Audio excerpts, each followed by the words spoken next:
How you guys doing? This is official Sahar TV coming to you live with another great video. In this video, Lex Friedman is asking Benjamin Netanyahu, Prime Minister of Israel, what's the solution for coexistence between Jews and Arabs in Israel and, of course, Gaza and Judea and Samaria area? Let's watch. What is the top obstacle to peaceful coexistence of Israelis and Palestinians? Let's talk about the big question of peace in this part of the world. Well, I think the reason you have the persistence of the Palestinian-Israeli conflict, which goes back about a century, is the persistent Palestinian refusal to recognize a Jewish state, a nation state for the Jewish people in any boundary. That's why they opposed the establishment of the State of Israel before we had a state, and that's why they've opposed it after we had a state. They opposed it when we didn't have Judea and Samaria, the West Bank in our heads, and Gaza, and they oppose it after we have it. Doesn't make a difference. It's basically their persistent refusal to recognize a Jewish state in any boundaries. And I think their tragedy is that they've been commandeered for a century by leadership that refused to compromise with the idea of Zionism, namely that the Jews deserve a state in this part of the world. The territorial dispute is something else. You have a territorial dispute if you say, okay, you're living on this side, we're living on that side, let's decide where the border is, and so on. That's not what the argument is. The Palestinian society, which is itself fragmented, but all the factions agree there shouldn't be a Jewish state anywhere, okay? They just disagree between Hamas that says, oh, well, you should have it, we should get rid of it with terror, and the others who say, well, no, we should also use political means to dissolve it. So that is the problem. So even as part of a two-state solution, they're still against the idea. Well, they don't want a state next to Israel. They want a state instead of Israel. And they say if we get a state, we'll use it as a springboard to destroy the smaller Israeli state, which is what happened when Israel unilaterally walked out of Gaza and effectively established a Hamas state there. They didn't say, oh, good, now we have our own territory, our own state. Israel is no longer there. Let's build peace. Let's build, economic projects. Let's enfranchise our people. No, they turned it basically into a terror bastion from which they fired 10,000 rockets into Israel. When Israel left Lebanon, because we had terrorist attacks from there, then we had Lebanon taken over by Hezbollah, a terrorist organization that seeks to destroy Israel. And therefore, every time we just walked out, what we got was not peace. We didn't give, territory for peace. We got territory for terror. That's what we had. And that's what would happen as long as the reigning ideology says we don't want Israel in any border.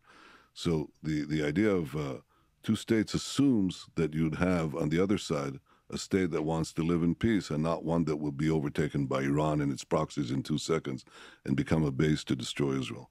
And therefore, I think that most Israelis today, if you ask them, they'd say it's not going to work in that concept. So what do you do? What do you do with the Palestinians? Okay, they're still there, and unlike them, I don't want to throw them out. They're going to be living here, and we're going to be living here. Benjamin Netanyahu, Prime Minister of Israel, just said, I don't want to throw them out. To the people saying that Bibi has an intention to throw the Palestinians out, it's not proof, because he can just say that, but we have no intention to throw the Palestinians out. Zero. Remove Hamas, remove jihadi ideology, and try to find a solution afterwards. An area which is, by the way, just to understand, the entire area of so-called West Bank and Israel is the width of the Washington Beltway, more or less. Just a little more, not much more. You can't really divide it up. You can't say, well, you're going to fly in. Who controls the airspace? Well, it takes you about 2.5 minutes to cross it with a regular 747. Okay, with a fighter plane, it takes you 1.5 minutes. Okay, so you're not. How are you going to divide the airspace? Well, you're not going to divide it. Israel is going to control that airspace and the electromagnetic space, and so on. So security has to be in the hands of Israel. My view of how you solve this problem is a simple principle. The Palestinians should have all the powers to govern themselves and none of the powers to threaten Israel, which basically means that the responsibility for overall security remains with Israel. And from a practical point of view, we've seen that every time that Israel leaves a territory and takes its security forces out of an area, it immediately is overtaken by Hamas or Hezbollah or jihadists who basically are committed to the destruction of Israel and also bring misery to the Palestinians or Arab subjects. So I think that that principle is less than perfect sovereignty because you're taking a certain amount of powers, sovereign powers, especially security, away. But I think it's the only practical solution. So people say, but it's not a perfect state. I said, okay, call it what you will. Call it, I don't know, limited sovereignty, call it autonomy plus, call it whatever you want to call it. But that's the reality. And right now, if you ask Israelis across the political spectrum, except the very hard left, most Israelis agree with that. They don't really debate it.